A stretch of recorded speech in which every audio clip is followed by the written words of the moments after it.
الحمدللہ رب العالمین والصلاة والسلام علی اشرف الخلق وخاتم النبیین نبینا محمد وعلی آلہ واصحابہ اجمعین، اما بعد۔ جی آج ہمارے پاس جو موضوع ہے وہ ہے صلح کے احکام و مسائل۔ صلح کے احکام و مسائل یعنی جن کا تعلق صلح کرنے سے ہے، یہ احکام و مسائل آج ہم پڑھیں گے۔ سب سے پہلے اس کی تعریف، اس کی مشروعیت، اس کے بعد اس کی شروط، ارکان اور دیگر جو احکام و مسائل ہیں ان کی طرف ہم چلیں گے۔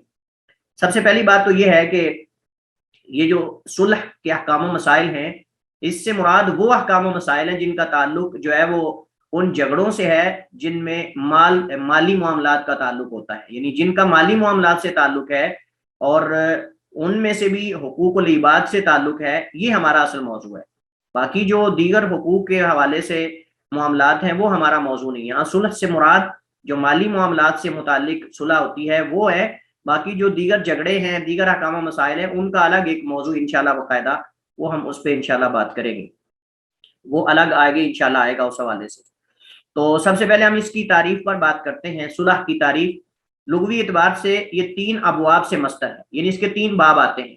صلح یصلح نصر ینصر باب سے، اور صالح یصلح کرم یکرم سے، اور صلاح یصلح فتح یفتح سے بھی آتا ہے۔ یعنی یہ 3 اس کے ابواب ہیں اور ان سے یہ مصدر ہے جس کا معنی درست ہونا یا جھگڑے کا ختم کرنا وغیرہ۔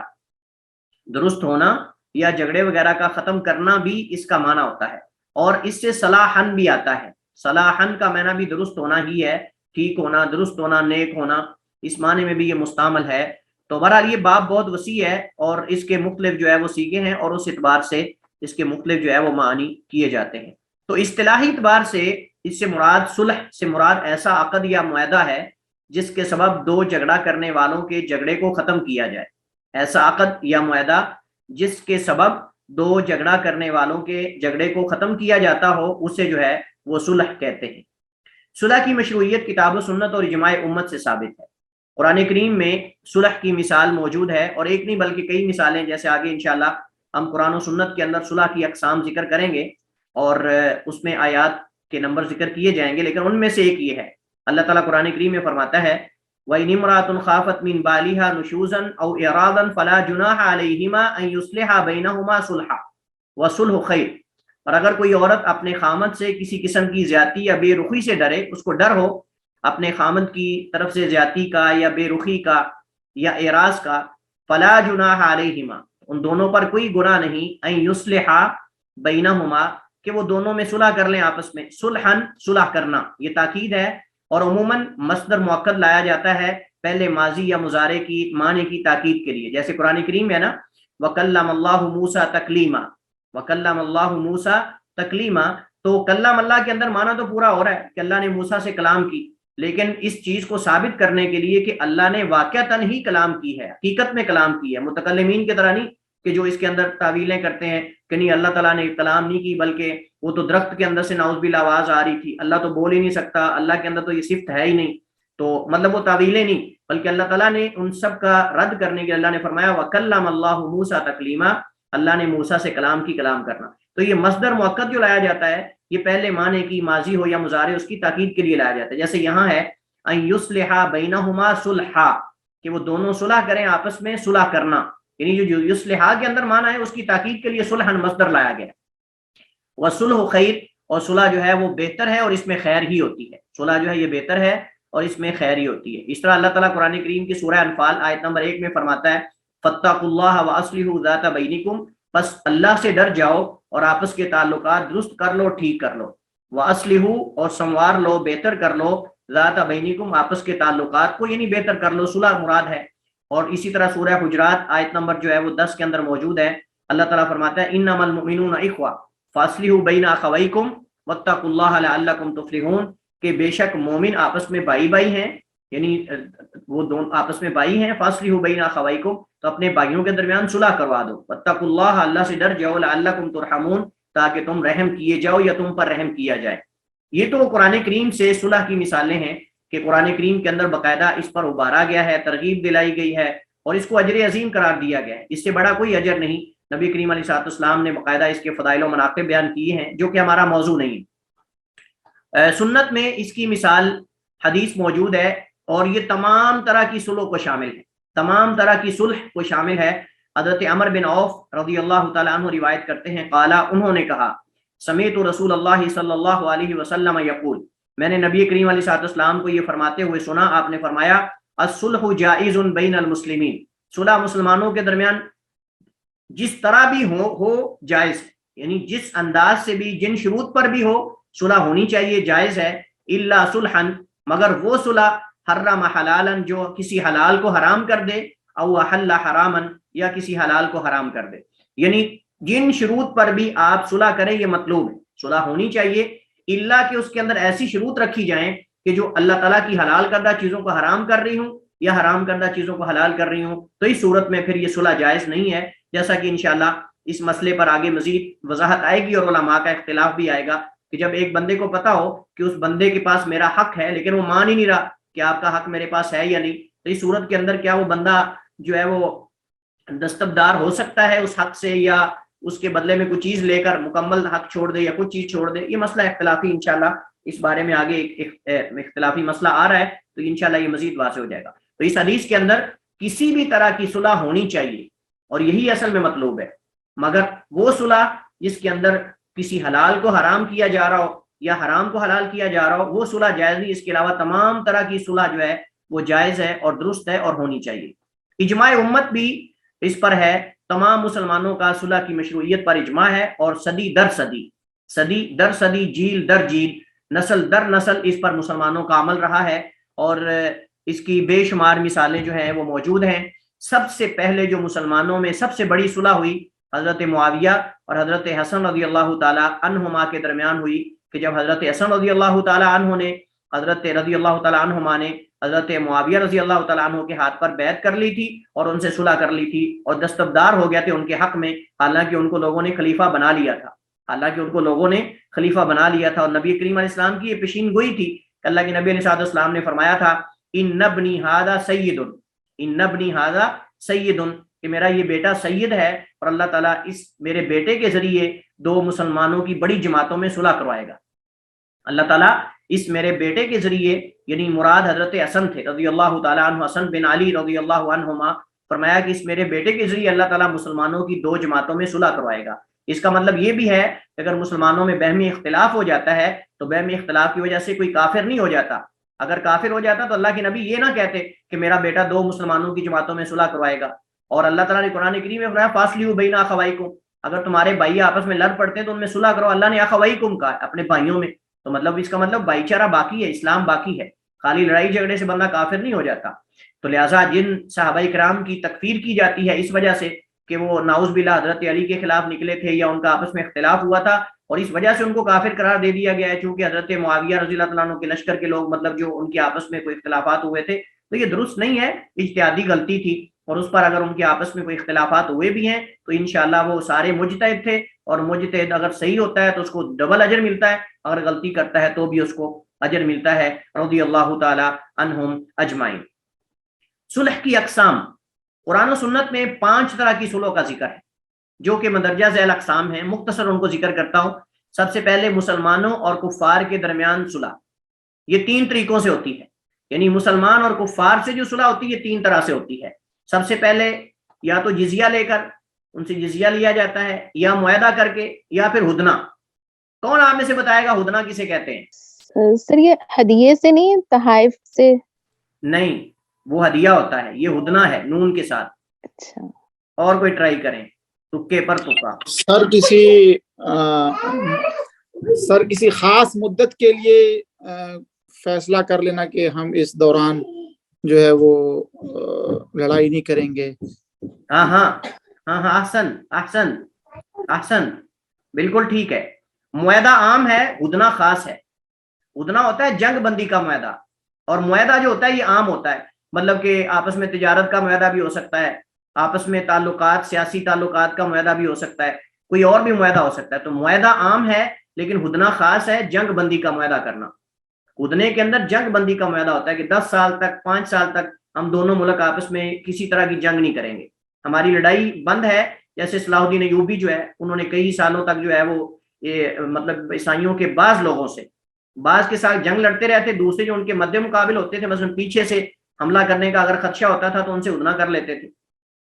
مطلب اگر سامنے اٹیک کر رہے ہیں کسی ملک پہ تو پیچھے والوں سے ادنا کر لیتے تھے، پیچھے والے عیسائیوں سے جو ان کے ساتھ پیچھے جن سے خدشہ ہوتا تھا حملہ کرنے کا ان سے ادنا کر لیتے تھے. مطلب ہماری 10 سال جنگ بندی ہے، اگر کوئی دوسرا حملہ کرے گا اس معاہدے کو توڑے گا تو اس کو اتنے ہزار درہم، اتنے ہزار دینار، اتنے گھوڑے، اتنے فلاں دینے پڑیں گے. تو اتنا زیادہ سخت شروط رکھی جاتی تھی کہ وہ جلدی سے اس چیز کی جرت نہیں کرتے تھے. تو بہرحال یہ ہدنہ صرف جنگ بندی سے متعلق ہوتا ہے، اور جزیہ جو ہوتا ہے یہ اصل میں جو اسلامی ریاست کے اندر غیر مسلم باوجود علاقہ فتح ہونے کے بھی اسلام قبول نہیں کرتے، ان کو یہ ضروری ہے کہ وہ جزیہ دیں، جزیہ دے کر رہ سکتے ہیں، اپنے اندر عبادت کریں اپنے معبد خانوں میں اور جزیہ دیتے ہیں. اور ہر فرد کے بدلے میں 1 دینار یا 2 دینار جتنا بھی ہوتا ہے وہ الگ ہے، اور زمین پر بھی ہوتا ہے اور جو مطلب لوگ ہیں ان پر بھی ہوتا ہے. بہرحال تو یہ ایک صلح کا طریقہ ہے، یہ ایک صلح کا طریقہ ہے، اور یہ سورہ توبہ میں موجود ہے آیت نمبر 29 میں. اسی طرح دوسرا جو صلح کی قسم ہے وہ اہل عدل اور اہل حق اور اہل بغی، یعنی بغاوت کرنے والے اور اہل حق کے درمیان صلح، بغاوت کرنے والے اور اہل حق کے درمیان صلح. جیسا کہ حضرت علی رضی اللہ تعالیٰ عنہ نے حضرت عبداللہ بن عباس کو بھیجا تھا خوارج کے ساتھ مناظرہ کرنے کے لیے اور ان سے صلح کرنے کے لیے. ان سے کہا کہ ہم سے صلح کر لو، اگر ہم تمہاری ابتدا میں نمازیں پڑھنے کے لیے تیار ہیں، تم ہماری مساجد میں نمازیں پڑھو، ہمارے ساتھ نمازیں پڑھو، تم ہمارے اہل قبلہ ہو، ہمارا تم سے عقیدے میں کوئی اختلاف ہی نہیں ہے، لیکن تم خروج کر رہے ہو ہمارے خلاف، تم ہمارے خلاف جو ہے وہ مطلب ولی امر کے خلاف، خلیفہ کے خلاف نکلے ہو اور تکفیر کر رہے ہو، تم اس سے باز آ جاؤ. عبداللہ بن عباس سے ان سے باقاعدہ مناظرے کیے ہیں، اور ان مناظروں کے اندر کئی ہزار جو خارجی ہیں واپس آ گئے تھے، لوٹ آئے تھے حق کی طرف. تو مطلب یہ ہے کہ ان سے اگر معاہدہ ہو جاتا ہے کہ ٹھیک ہے جی، اگر فی الحال مسلمان حکمران کو یہ لگے کہ اس کی طاقت ابھی کم ہے اس کے پاس، مطلب وہ ان کا مقابلہ نہیں کر سکتا، تو ان سے صلح کر سکتا ہے کہ بھائی اتنے سال کے لیے یا مطلب اس شرط پر ہم آپ سے صلح کرتے ہیں کہ فلاں علاقے میں آپ چلے جاؤ اور آپ ہمیں مطلب ہماری جو امن ہے ہمارے ملک کا اس کو برباد نہ کرو. مطلب کسی بھی طریقے سے صلح ہو سکتی ہے ان سے. وہ اس وقت ہے کہ جب حکمران کے اندر طاقت نہ ہو ان کا مقابلہ کرنے کی. لیکن اگر اہل بغاوت جو بغاوت کرنے والے ہیں، جو اس طرح کے لوگ ہیں، اگر ان کے کلا کما کرنے کی طاقت ہے حکمران کے اندر تو ان کو ختم کرنا چاہیے. لیکن اگر طاقت نہیں تو وقتی طور پہ صلح کر لے اور ساتھ ساتھ جو ہے وہ تیاری کرتے رہیں اور بعد میں ان پر اٹیک کر دیں صلح جب ختم ہو، مطلب معاہدہ جب ختم ہو سکتا ہے ایسے. اور یہ سورہ حجرات میں موجود ہے، اور یہ سورہ حجرات میں اس کی مثالیں موجود ہیں. زوجین میاں بیوی کے درمیان صلح، زوجین میاں بیوی کے درمیان صلح، ابھی جو ہم نے آیت پڑھی ہے، سورہ نساء کی آیت نمبر جو ہے وہ 128، اس کے اندر بھی صلح کا ذکر ہے. غیر مالی معاملے میں 2 جھگڑا کرنے والوں کے مابین صلح، یعنی غیر مالی جیسا کہ جرائم ہے، قتل وغیرہ ہے، اس میں بھی صلح ہو سکتی ہے. یہ صلح قصاص معاف کر دینے یا دیت وغیرہ سے ہوتی ہے، یعنی ہر مسئلے کے اندر ہر صورت میں صلح کا طریقہ ہے. تو جو میاں بیوی کے درمیان ہوتی ہے اس کا بھی ایک طریقہ ہے، وہ ہم نے پڑھا تھا گزشتہ کل، فبعثوا حکما من اہلہ وحکما من اہلیہ، کہ ایک اس کے خاندان میں سے منتخب کر لیا جائے، ایک اس کے خاندان میں سے منتخب کر لیا جائے.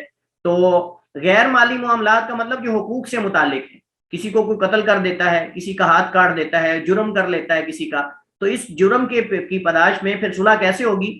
یا تو قصاص ہوگا، اگر قتل کیا ہے تو قصاص، قتل کے بدلے قتل، یا پھر معاف کر دینا، وہ معاف کر دیں اس کے ورثاء، یا پھر دیت لے لی جائے، دیت لے کر صلح ہو جائے. اور یہ اصل میں جو دیت رکھی گئی ہے، معافی رکھی گئی ہے، قصاص ہے، اس وجہ سے کہ ان کی دشمنی آگے تادیر نہ رہے، ان کی دشمنی اور جھگڑا تادیر نہ رہے. جیسے جاہلیت میں ہوتا تھا، اگر ایک خاندان کا قتل ہو جاتا ہے، ایک قبیلے کا، تو وہ ان کی 100 سال تک جنگ چلتی اس مسئلے میں کہ ہم نے ان سے قصاص لینا ہے.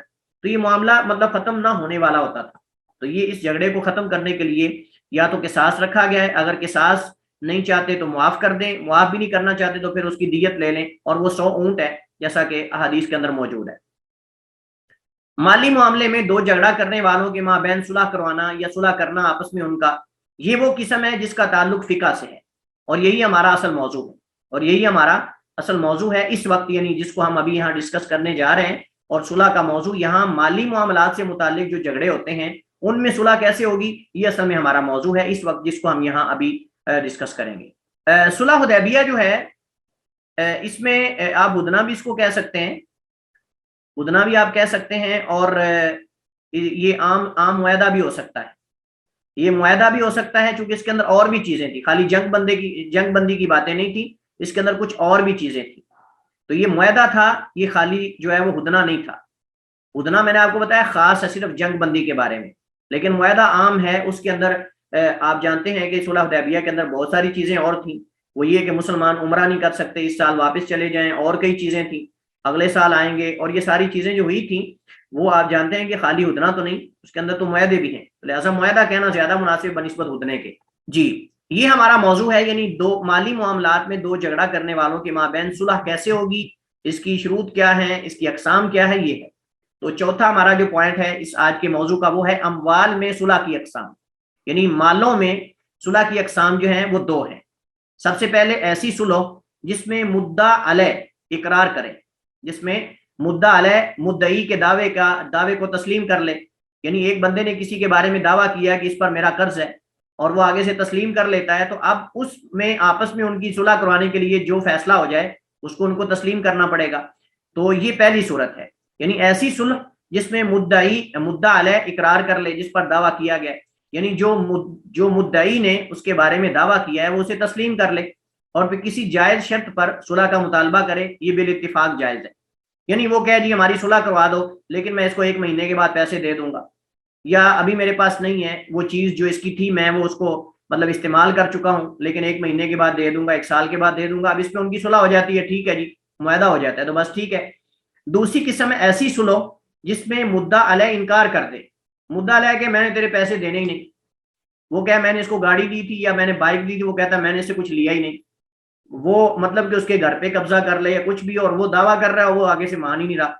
تو اس صورت میں یعنی جو اس پر دعویٰ کیا گیا ہے اس کا انکار کر دے، جیسا کہ جیسے مدعی کہے کہ اس نے میرا 1 لاکھ قرض دینا ہے یا فلاں گھر میرا ہے، تو مدعا علیہ اس کا انکار کر دے. پھر مدعی سے صلح کا مطالبہ کرے، یعنی وہ جو مدعا علیہ ہے وہ مدعی سے صلح کا مطالبہ کر لے. اب کیا مدعی جو ہے دعویٰ کرنے والا وہ مدعا علیہ کے ساتھ صلح کر سکتا ہے حالانکہ اس کو یقین ہے کہ یہ حق میرا ہے اور میں نے اس سے پیسے لینے ہیں؟ تو اس میں اختلاف ہے فقہا کا. اس مسئلے میں فقہا کا اختلاف ہے. پہلا قول یہ ہے کہ ایسی صورت میں صلح جائز ہے. ایسی صورت میں صلح جائز ہے کہ جب ایک بندہ مدعی دعویٰ کر رہا ہے کہ میں نے اس سے پیسے لینے ہیں، اور وہ آگے سے مدعا علیہ کہہ رہا ہے کہ میں نے پیسے دینے ہی نہیں، نہ میں نے اسے لیے ہیں نہ میں نے دینے ہیں. اب اس صورت کے اندر کیا صلح ہو سکتی ہے؟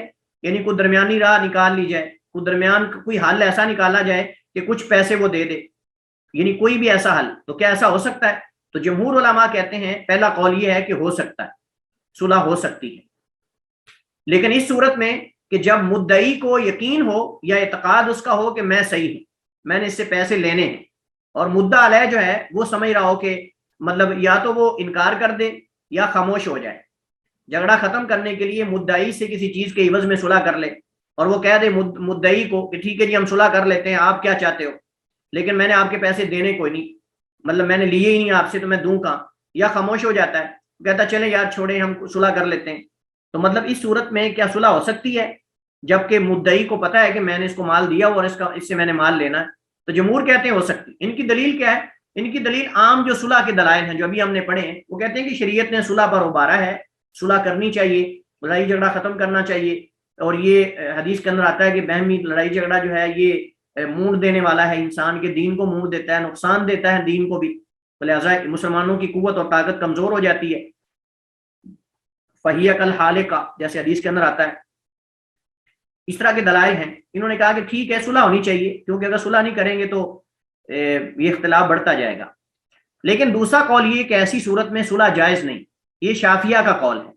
شافعی علماء کہتے ہیں کہ اس صورت میں جب مدعی دعویٰ کرنے والے کو یقین ہے یا اعتقاد اس کا ہے کہ میرا مال اس نے دینا ہے اور میں نے اس کو دیا ہوا ہے مال، تو لہٰذا اس صورت کے اندر وہ صلح کیوں کر رہا ہے؟ بھائی اپنے حق سے کیوں تنازل کر رہا ہے؟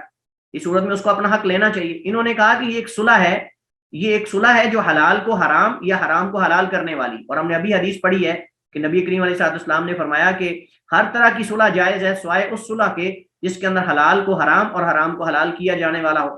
ایسی صلح جائز نہیں، جیسا کہ گزشتہ حدیث میں اس کی ممانت بیان ہوئی ہے. تو اس صورت میں بھی مدعی اگر جھوٹا ہو تو وہ اپنے دعوے سے غیر کے مال کو حلال کر رہا ہے. یعنی دو صورتیں ہیں نا، یا تو یہ ہے کہ وہ مدعی جھوٹا ہے، اور اگر وہ جھوٹا ہے تو اس سے لڑائی کس بات پہ کر رہا ہے؟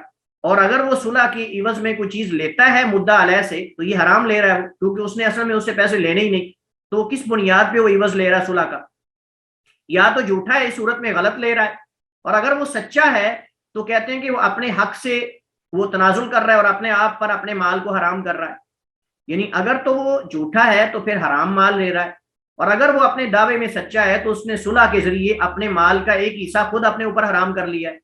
یعنی وہ کہتا ہے جی ٹھیک ہے میں نے آپ سے 1 لاکھ لینا تھا، لیکن آپ ایسا کریں ہم صلح کر لیتے ہیں اور آپ مجھے 50 دے دیں یا 20 دے دیں، چلیں اختلاف چونکہ بن رہا ہے تو اب 50 میں چھوڑ دیتا ہوں آپ کو. وہ کہتا ہے جی ٹھیک ہے.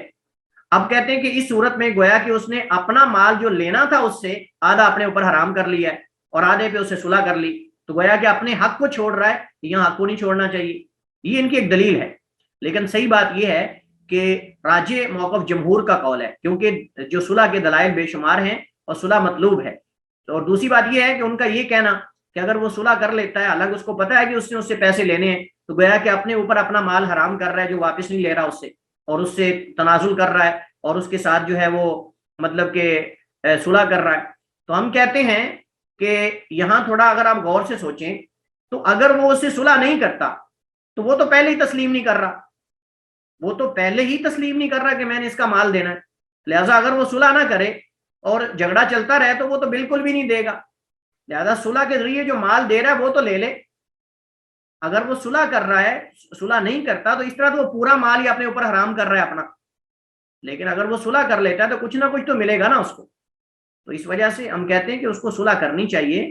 اگر وہ جب مدعا علیہ جب اقرار ہی نہیں کر رہا، وہ مان نہیں رہا کہ میں نے اس کی کچھ دینا ہے، لیکن وہ کہتا ہے چلیں جی ہمارا چونکہ اختلاف ہے، اب آپ کو غلط فہمی ہے تو چلے میں آپ کو کچھ پیسے دے دیتا ہوں تاکہ ہمارا اختلاف نہ رہے، تو اس صورت کے اندر جو ملتے ہیں وہ تو لے.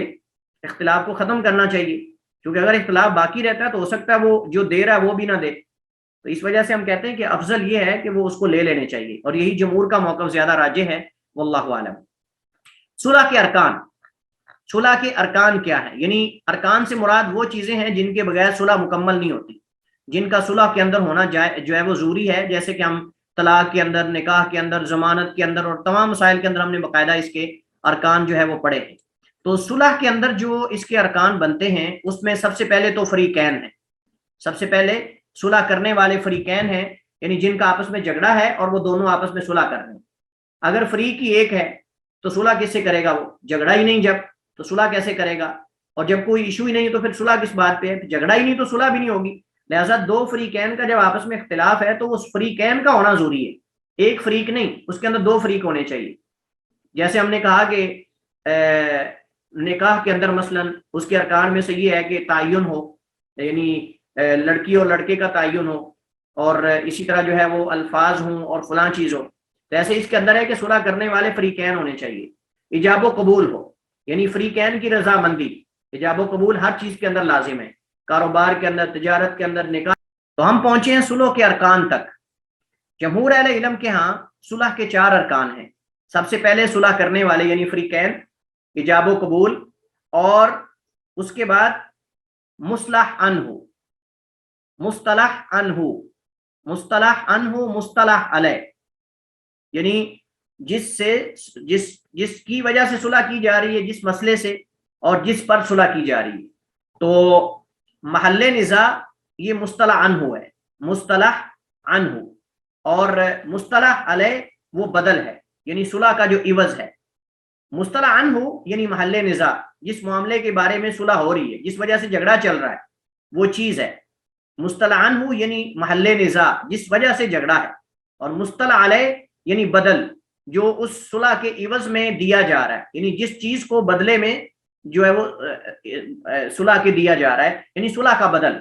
صلح کا بدل یہ مصطلح علیہ ہے. اور صلح کی شروط کیا ہے؟ یعنی یہ 4 چیزیں تو اس کے جو ہے وہ ارکان ہیں. سب سے پہلے صلح کرنے والے فریقین، ایجاب و قبول، مصطلح عنہ، محل نزاع یعنی، اور بدلے صلح. بدلے صلح. اب اگر اس کو ختم بھی کر دیں، مصطلح عنہ، مصطلح علیہ، اس کی جگہ محل نزاع، بدلے صلح رکھ لیں تو یہ زیادہ بہتر ہے، تاکہ یہ مشکل نہ ہو سمجھنے میں. محل نزاع اور بدلے صلح. تو محل نزاع یہ تیسرا رکن ہے، اور بدلے صلح یعنی صلح کا عوض. جب آپ نے فریقین کی صلح کروائی ہے، انہوں نے صلح کی، تو اس کا کوئی عوض بھی ہونا چاہیے، معاوضہ بھی ہونا چاہیے. اگر معاوضہ نہیں تو صلح کس بنیاد پہ ہوگی؟ تو لہٰذا اس صورت میں اس کا کوئی عوض اور معاوضہ. اب صلح کی شروط کیا ہے؟ صلح کی کئی ایک شروط ہیں. سب سے پہلے مصالح کی شروط، یعنی جو صلح کرنا چاہتا ہے اس کی شروط کیا ہے، یعنی صلح کرنے والا. اس کی شروط جو ہے وہ مندرجہ ذیل ہے. سب سے پہلے عاقل اور بالغ ہونا، عاقل اور بالغ ہونا. لہٰذا بچے اور مجنون کی صلح کا کوئی اعتبار نہیں، بچے اور مجنون کی صلح کا کوئی اعتبار نہیں، کیونکہ ان میں اہلیت فاقد ہے. چونکہ ان میں اہلیت فاقد ہے یعنی اہلیت نہیں ہے، اور جب اہلیت نہیں ہے تو وہ صلح بھی نہیں کر سکتے. دونوں ہی غیر مکلف ہیں، دونوں ہی غیر مکلف ہیں.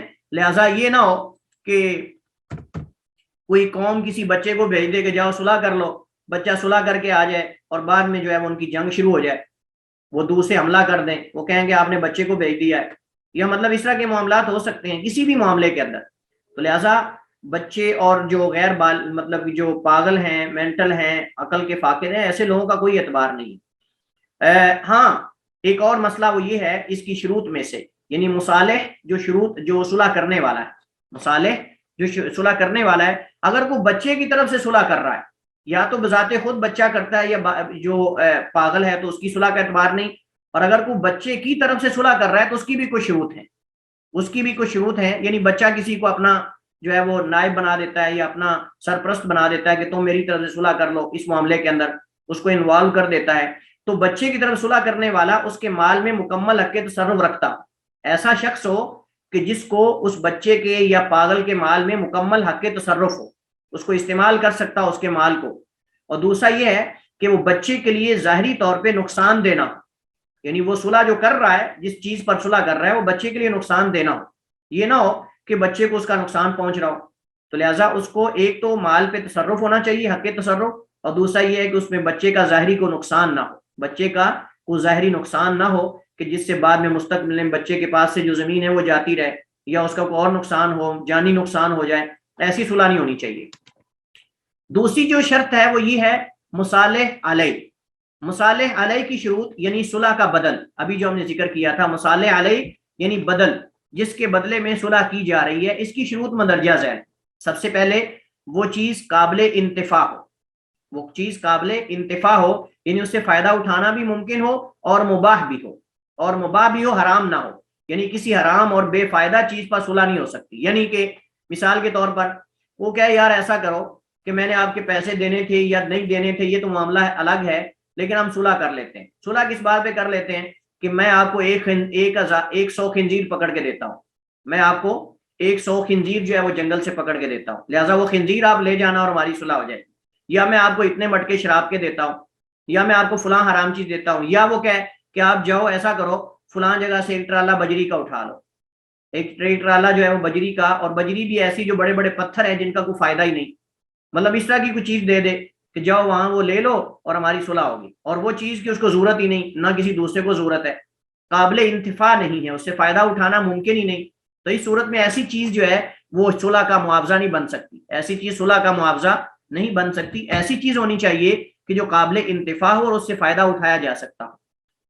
وہ چیز صلح کرنے والے کی ذاتی ملکیت اور اختیار میں، لہٰذا کسی غیر کے مال کے عوض میں صلح جائز نہیں ہے. کہ بندہ کہا ٹھیک ہے جی آپ ایسا کرو ہم صلح کر لیتے ہیں، آپ جو ہے نا فلاں جگہ پہ بھینس باندھی ہوئی ہے وہ جا کے لے لو اور لے جاؤ، ہماری صلح ہے. اور بھینس کسی اور کی ہو، آگے سے لینے جائے وہ جوتے مارنا شروع کر دیں آگے سے کہ بھینس تو ہماری ہے، تم کہاں آ رہے ہو. تو اس کی ملکیت میں وہ چیز ہو جو عوض میں دے رہا ہے، یعنی جس پر ان کی صلح ہو رہی ہے. یہ نہیں کہ کسی دوسرے کی ملکیت میں چیز ہو اور یہ اس پہ صلح کر رہا ہو، یہ جائز نہیں ہے. اسی طرح اس کی شروط میں سے تیسری شرط یہ ہے کہ اس کی مقدار متعین اور مقرر ہو. مقدار متعین اور مقرر ہو، یہ نہ ہو کہ چلے ہم صلح کر لیتے ہیں مال کے بدلے میں لیکن کتنا مال ہے پتہ ہی نہیں، ہم بکریوں کے بدلے میں صلح کر لیتے ہیں لیکن کتنی بکریاں دیں گے اس کا پتہ ہی نہیں، ہم جو ہے وہ اتنے غلے کے بدلے میں اتنی منجی اتنے جو ہے وہ گندم کے بدلے میں ہم جو ہے وہ ہم مطلب کہ چاول یا فلاں چیز کے بدلے میں صلح کر لیتے ہیں، لیکن یعنی کتنے ہیں یہ مقدار متعین نہیں ہے. تو اس صورت میں بھی وہ اختلاف تو پھر بھی باقی رہے گا.